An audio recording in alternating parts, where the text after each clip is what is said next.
Fogos de artifício, um dos principais elementos das comemorações festivas, ganham mais adeptos na época junina, mas o uso desse artefato traz transtornos para alguns grupos de pessoas.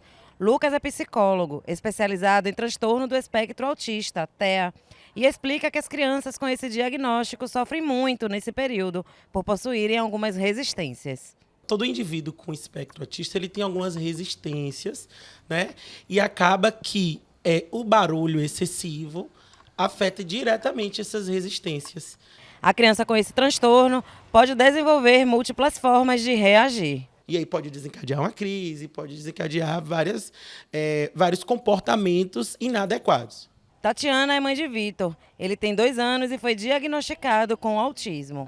Graças a Deus, nesse período de festivo, eu tive a oportunidade de não manter ele perto de locais que tenham fogos de artifício, que tenham rojões. Porém, eu sei que muitas mães não têm como levar as crianças para outro local.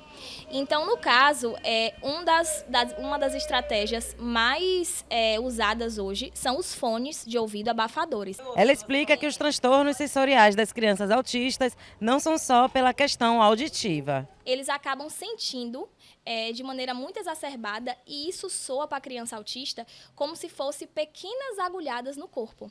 Então, realmente é uma condição que afeta muito a criança, porque ela acaba gerando uma crise.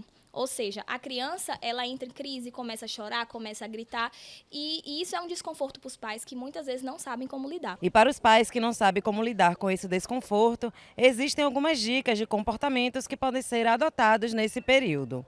Tudo aquilo que possa machucar, pérfuro-cortantes, tudo isso a gente vai tirar de perto dessa criança. Depois que eu perceber que ele se acalmou 30%, 20%, e aí eu vou oferecer um novo suporte, que é o suporte físico. Vou tentar chegar perto dele, oferecer um abraço, um acalento. E ainda assim, se essa crise estiver muito forte, a gente pode levar essa criança para um banho frio. A gente oferece o suporte físico e coloca ele de um chuveiro frio, com observação, obviamente, né? Sempre prezando pela integridade e segurança dessa criança, a gente consegue, no mais extremo de uma crise, dessa forma, a gente consegue estancar ou diminuir esse comportamento. Tatiana deixa um apelo para quem não entende a necessidade de acabar com o uso de fogos. Costuma ser mimimi até a gente ter uma pessoa em casa que tenha essa questão da hiperreatividade.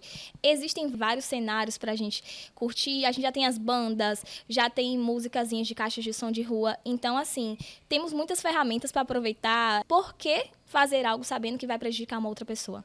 Acho que perde um pouco do sentido da brincadeira. Então, tudo tem que ser com muita responsabilidade. É a mesma coisa, a gente não vai utilizar bebida alcoólica e dirigir. Por que a gente vai soltar fogo se tem alguém que está sendo prejudicado por trás?